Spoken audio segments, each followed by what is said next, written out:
Welcome, everybody. Welcome to our closing reception of the Atlantic World Art Fair 22 online program. Thank you all for joining us. We hope that you have enjoyed our series of online engagements that intended to develop understanding of and appreciation for Atlantic Caribbean contemporary art. We have dived in different directions, from institutional to alternative approaches on regional art practices, to medium-specific commentary, and also location-specific commentary, plus artist portfolio highlights and discussions, and then a quick dip into the wild world of NFTs. And I think we've been successful in making connections between the past, present, and future. And of course, there is so much more to explore. If you missed any of the events, please check them out on the Atlantic World Art Fair's YouTube channel. Thank you to everyone who's participated in the program. I'm so grateful that you shared your time and expertise with us. I want to thank the galleries and all the art project partners who joined me for the second round of the fair. Together, we are 12 galleries featuring almost 100 artists and over 350 artworks. Together, we are doing our very best to generate the capital needed to ensure that our artists can fulfill their dreams and that we can continue to evolve our cultural economies while serving our wider communities. New to the fair, we have Calabar Gallery, CAYMAN Art Week, Espace d'Art Contemporain, 14 North, 61 West, Gallery OCA, and Y Art Gallery. And returning, we have Gallery Monin, Gallery Alma Blau, Olympia Gallery, Ready Tex Art Gallery, Susie Wong Presents, TERN Gallery, and of course, my Black Pony Gallery. The Atlantic World Art Fair is indeed a marketplace, and it's also a meeting place. I have so much enjoyed working with and coming to know everyone who has been involved, and I look forward to staying connected with you. Today, I'm delighted to have Pérez Art Museum of Miami curator María Elena Ortiz back online today. María Elena spoke on our Museum Perspective panel and has had the challenging task of making recommendations to the Fountainhead Arts Organization regarding our first Atlantic World Art Fair artist in residence. And as a result, she's become extremely familiar with the artwork catalog, and I look forward to her insights today. María Elena, thank you again for joining us. Thank you for having me. It's a pleasure. Excellent. I'm equally delighted to introduce Melissa Messina, a nationally recognized arts professional who has developed thought-provoking exhibitions, dynamic site-responsive projects, and engaging educational public programming, both independently and in leadership positions at museums and nonprofits art organizations. And even though we have not yet met, I love that Melissa has been to Bermuda and co-curated the Bermuda Biennial on 2 occasions. Welcome, Melissa. Thank you so much for having me. Absolutely. So without further ado, I want to pass the microphone over to the both of you as you walk us through your commentary on the fair, and I look forward to hearing your thoughts. Thank you. I mean, first of all, I want to, say thank you to you and also to all the galleries and congratulate all the galleries for just making such a great selection and putting such a beautiful art fair together. So I just want to put that out there. I'd like to second that too. This is my first interaction with the fair. I'll be honest, and I'm so excited to have been invited because in looking through all of this work, there were some artists that I hadn't heard of before that I'm really excited to learn more about. There were galleries that I either didn't know or haven't ever been to, so just it being an online presentation was really helpful in terms of an introduction to work that's going on in this sphere. So I'm really, really grateful to be involved. Well, honestly, I couldn't ask for a better commentary to start us off, because if we don't have curators seeing who we are as a region, then all the vision of what we're trying to get toward it can't happen. So thanks. That's nice starting. And we had a very hard task to select the highlights, because really there's something for everybody in the fair. So, just I also want to put that out there that, these are our highlights, but I'm sure that anybody else will have different highlights because the work here is quite strong. So let's do it. Let's start. And just in full disclosure, I think let everybody know, Maria, Elena, how we sort of came about these. Again, it really was challenging. There was a lot of work. I know personally, I was trying to think about diversity of media, diversity of price point, diversity of geographical location. So that was something that was coming to my mind, but also even just personally thinking about someone who collects art myself and what I might walk through to buy. So I sort of had my curator hat on, but I also had my sort of burgeoning collector hat on as well.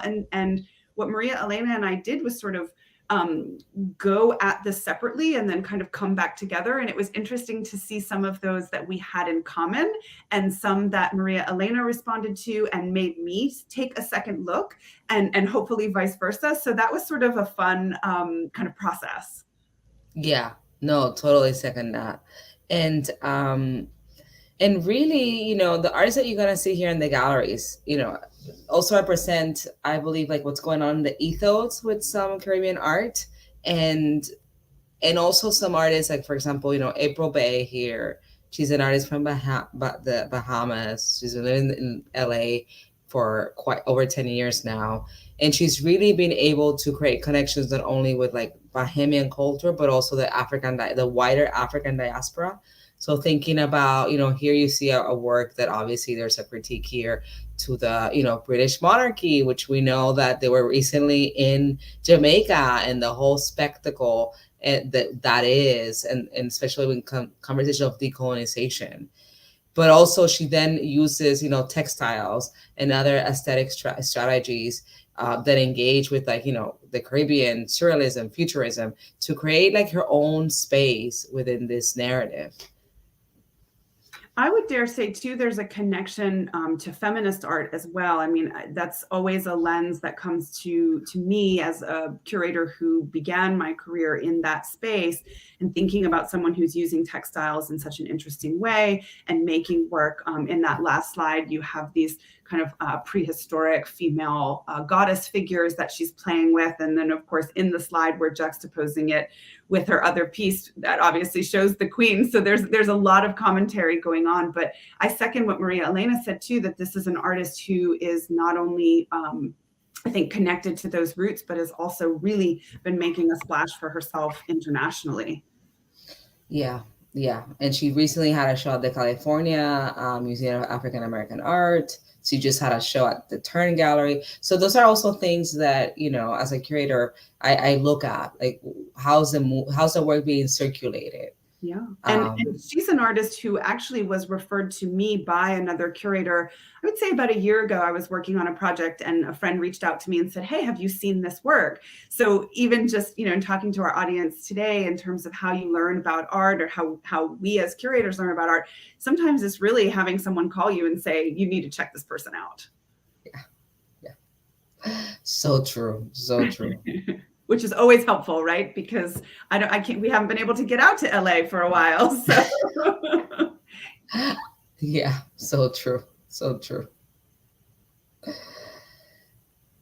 So the next artist that we selected, so actually comes from another gallery, which is Susie One Presents, and her name is Mafalda Modestin. I've never worked with this artist.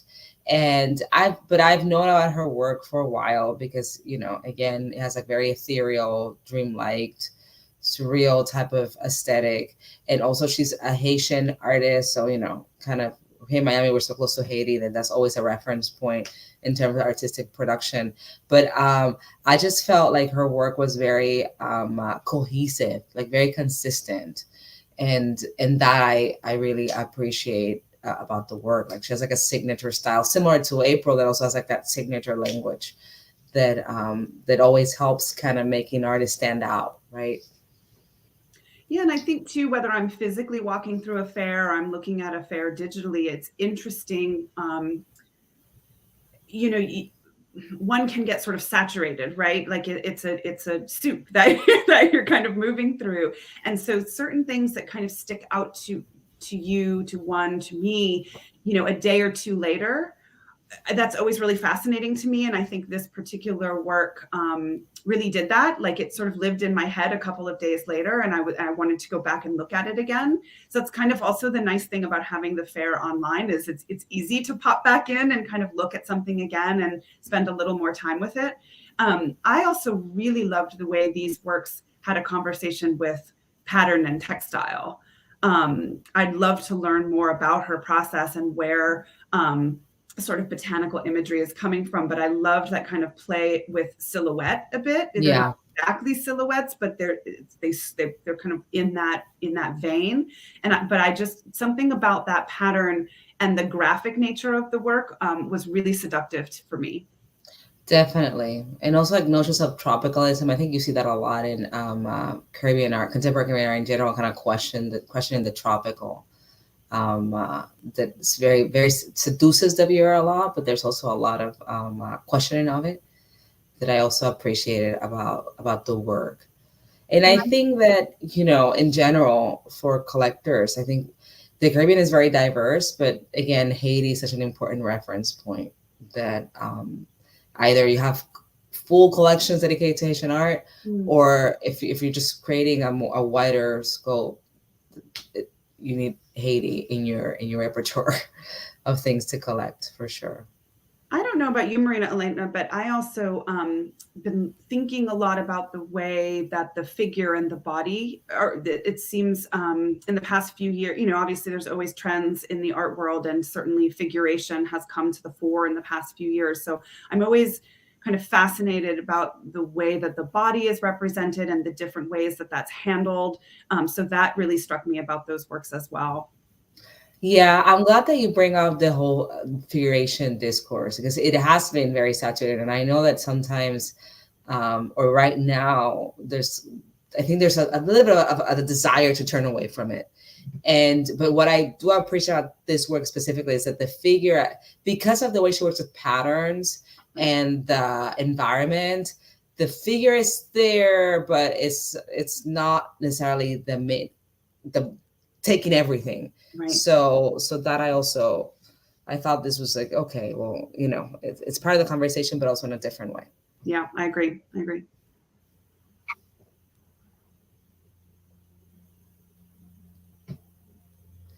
So so Curtis Del Santiago, he's a Trinidad Canadian artist, is another one of our selection. And Curtis has been, you know, kind of having museum exhibitions, and he had a show at the Drawing Center in New York before the pandemic. So he's been really kind of moving around in different art fairs. So certainly off the list is one of those ones that collectors here have probably seen at other fairs like NADA and so on. But what's really kind of like, there's like a lot of humor, I believe, in her work, like creating these miniatures of everyday life and everyday scenes that have like this kind of toyish approach to it, but also very compelling, given what they're depicting. Here is specifically like a mother and a child, so there's like a lot of endearment in the object. So those were some of the things that kind of drew me into the work, and of course, a sculptural appeal. And when you think about sculpture, sometimes you think about like this huge, majestic sculpture, but this is more like a miniature. And full disclosure, I really like Polly Pockets when I was a young child. So this really takes me also to that moment, that innocence. Yeah, I was really excited to see this artist's work. Again, this is another artist that was introduced to me by a colleague after I was the senior curator at the Savannah College of Art and Design for a number of years. And after leaving, the curator who took my place had done a show and put this work in. It was a group exhibition, but I was just enamored with the work. I mean, of course, the scale, I think, is the first thing that one is sort of drawn to, because as you said, you're sort of used to seeing figure in sculpture as more monumental or even human in scale. So it really, the small size draws you in, but then you're really kind of hit over the head with the content. You know, they're small but mighty works. There's a lot going on in them, and they really pack a punch. And I was just thinking, you know, as someone who wants to collect sculpture, particularly from afar, this is certainly an easy shipping the logistics around getting one of these is a little easier. But I really loved the narrative and all of that, that there's so much storytelling going on, and sort of invocation of imagination to the viewer. There's certainly a lot of references and historical content that's there, but I also think there's room for the viewer to kind of create their own interpretations into the work. So yeah, I was really excited to see, and again, putting the collector hat on, seeing someone who's really been working at it, like we said with April, who is definitely a rising star, and someone who, if you're trying to think about collecting for investment, not that I encourage anybody to do that solely, but if it's a matter of kind of looking at who's been building a career kind of slowly and steadily, and their practice is consistent, I think this is another artist who speaks to that. Totally agree. And yeah, and I think that, some of the works like this one, for example, here you see like this kind of tropical setting and almost like a little suitcase. And I think that, the Caribbean experience is inherently diasporic. And what I mean by that is that not only it brought, a lot of people were brought to the region either as enslaved people or as people that were just looking for a better life, or some people were expelled. Some people were Jewish or Muslims that were expelled into the Caribbean from their countries from Europe and so on. But also, even now in contemporary culture, there's Caribbean people everywhere. And given the economic pressures and also environmental pressures. So I think that this work also deals with that kind of migration. Absolutely. And aspect of it that I and others as a Caribbean feel very much in their heart, right?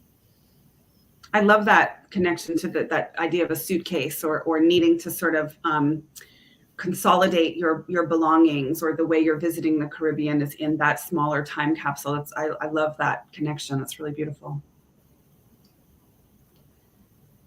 So the next artist that we selected, so this is actually, so we've kind of gone into a couple of younger artists, right? Or, younger artists.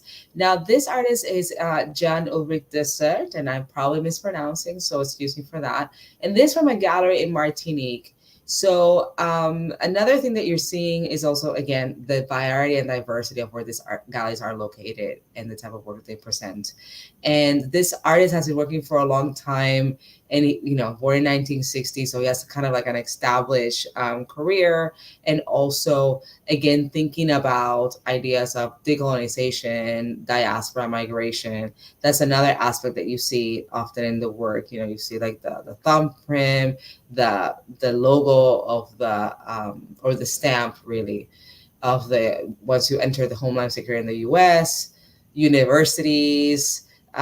So there's all this other allusions to routes of travel, routes of migration that I find very compelling in the work. And also, the fact that it has a lot of delicacy, right? Like the ephemeral quality, given the paper and given the materials that he uses, I enjoyed.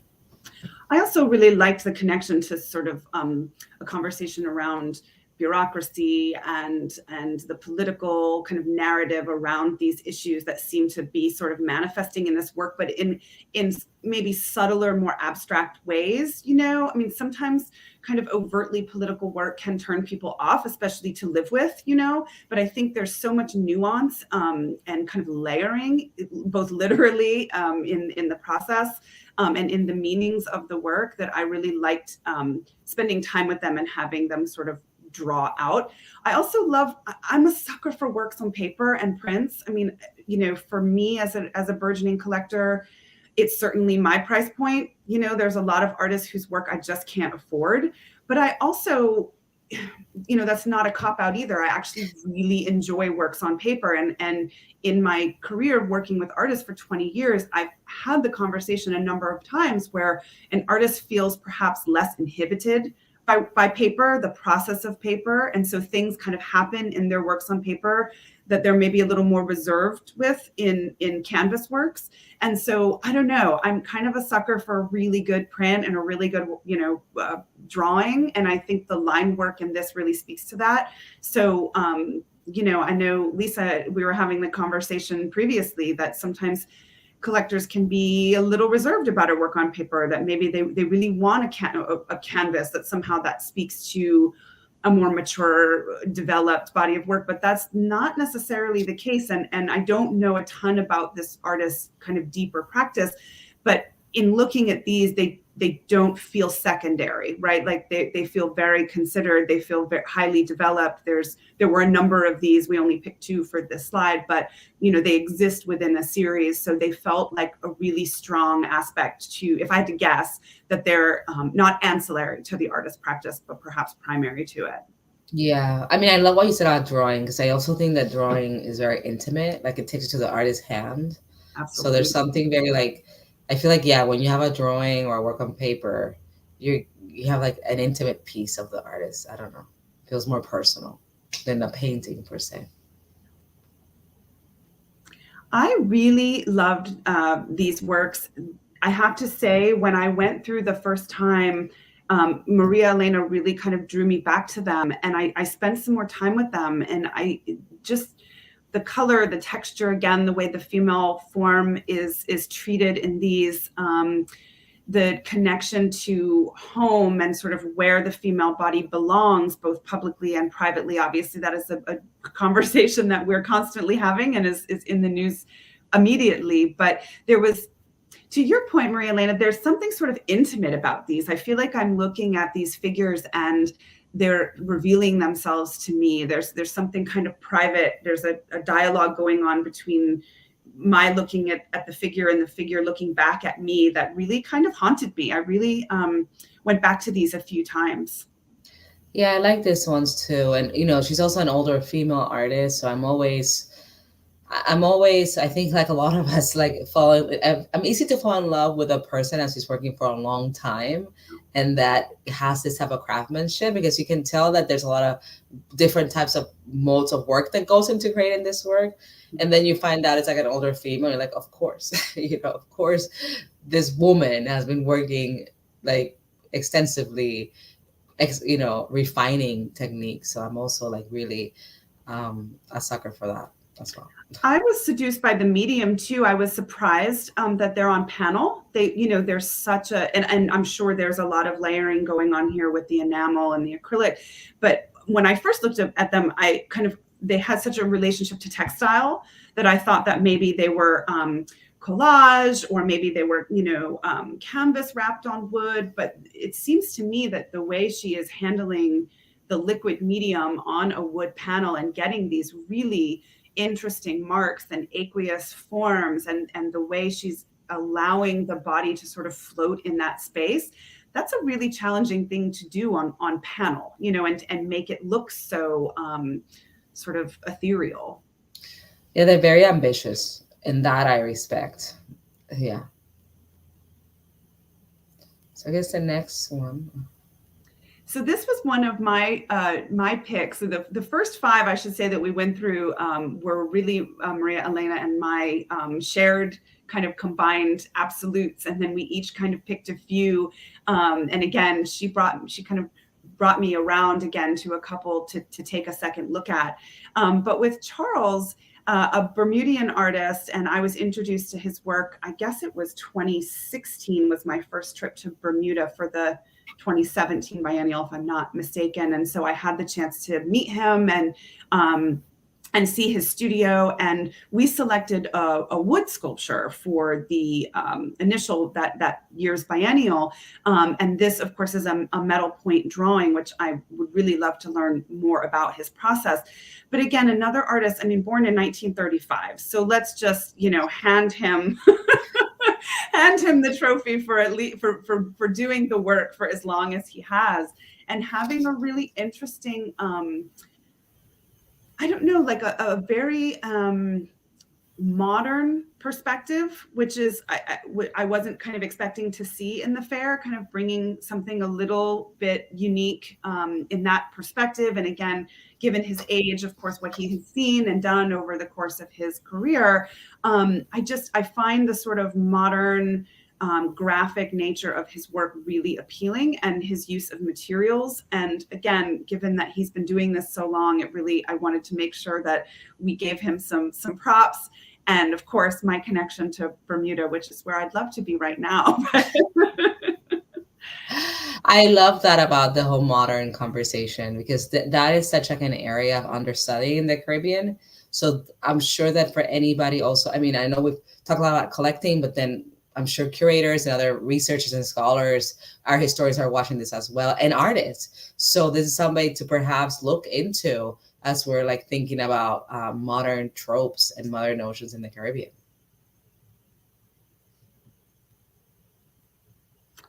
And this I think this might be our last slide, and I'm sure we can go into deeper conversation in our last few minutes. But this was another work. I didn't know the artist prior to this fair.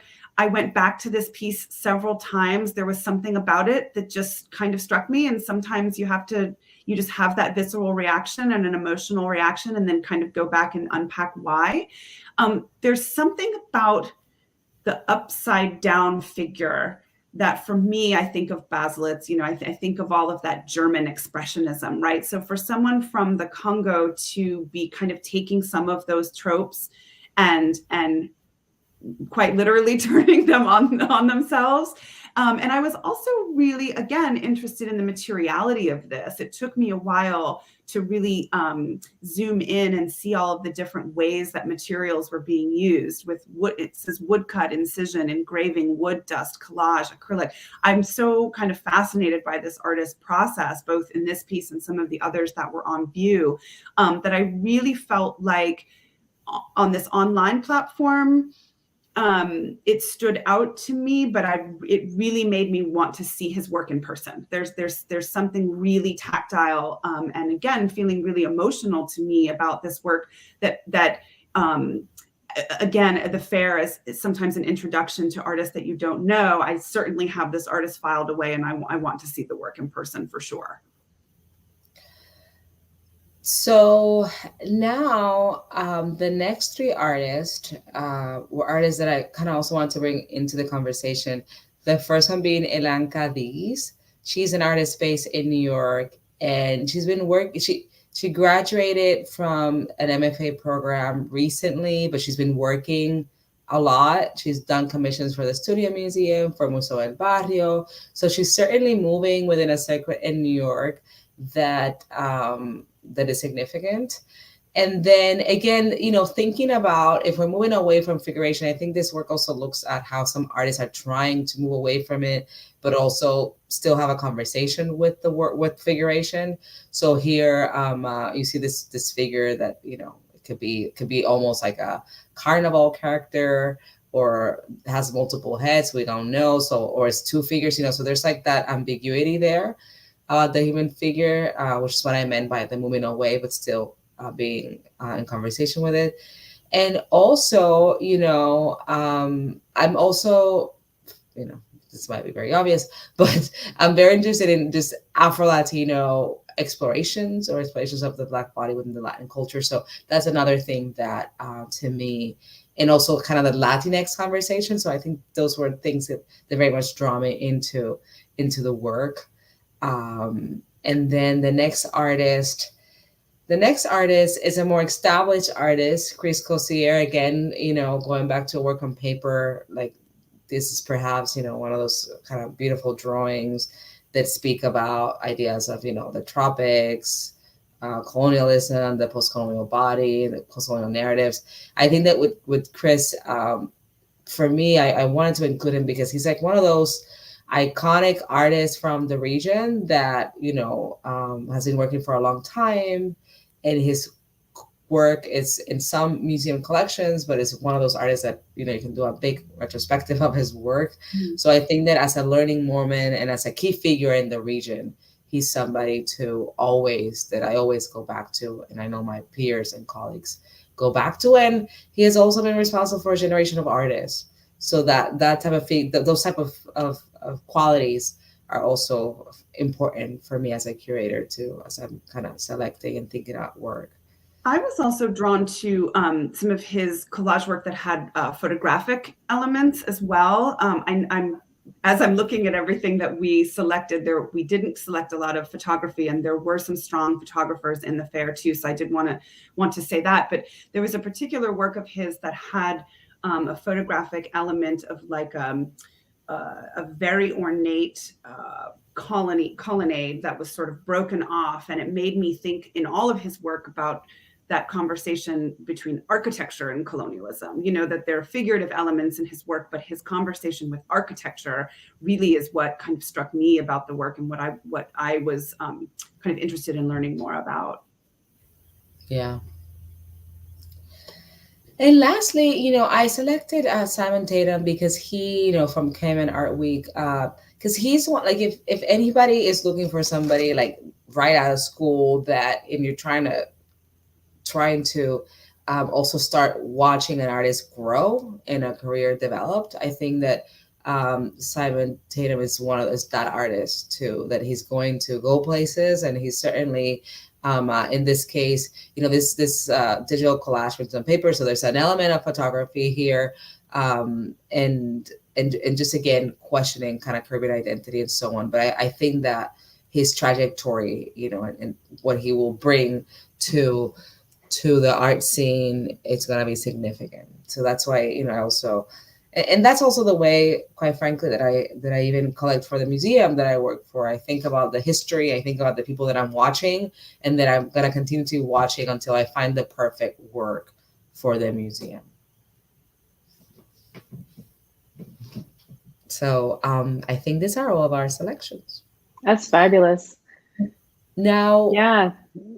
Perhaps, Lisa, how do people contact the galleries, like if they want to purchase it? Yes, absolutely. This is nice about Artsy. And LaToya, it's okay if we just kind of go up to just the three of us on screen, please.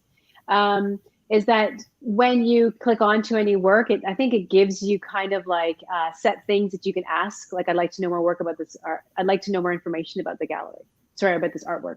So there's like, I think you get like little statements that you can push. You don't actually even have to write anything. And so I think that's the best way, is just to inquire to see more. And often, as I will do, is to, provide further details. Sometimes collectors are kind of very, they're moving quickly. Oh, I want to know more about the work. They send it off to you, and they haven't actually gone in to look at the biography or to look at some of those artist statements. And then you get that opportunity as a gallerist to push that forward and to give them some more details. Also, when it comes to something else, like if for example, I think you're mentioning around, wanting to see the work more closely, that's the opportunity as well to get more detailed images, or even just to get on a video call and literally like get as close to the work as you can until you can get on the flight. Yeah. Or, they take that risk, they love it, and they deep dive into it. Mm-hmm. Yeah, it's kind of exciting. The online purchasing is kind of an exciting place. Yeah, and even just the online browsing too. I mean, I felt like it was really accessible. It was really, kind of easy to move around, to kind of, save some things and go back to them later. I mean, I found it really kind of easy to navigate, and at the same time, dense enough that it felt full, like it felt like a really diverse fair. There was so much to choose from, various price points, various media. And just to say that even though this is technically the closing reception, it will be up for 2 more weeks. So hopefully what Maria, Elena, and I have just kind of put out there will wet some whistles and get people to look a little bit deeper and spend some more time with the work. Thank you. Yeah. I also really like on the platform that if you click on an artist, you could see other works that may have not even been on the fair, but it gives you like more of an over of the work. So you see different things, and that I liked a lot, because sometimes you want to buy something, but then what's the next thing you're going to buy? So you could at least, get right. Or how does that work fit into the artist's larger trajectory? So I think that's an important aspect for sure. Yeah. Yeah. Well, I'm going to hook onto that word trajectory. I feel like this event itself as a fair and a marketplace is just the beginning. And I hope that, with your support as we go forward, that the trajectory will continue to be up and rising and positive. So thank you all so much. Thank you, everybody who's watching. And we hope that you enjoyed the fair. We hope to see you again soon. Take care, everybody.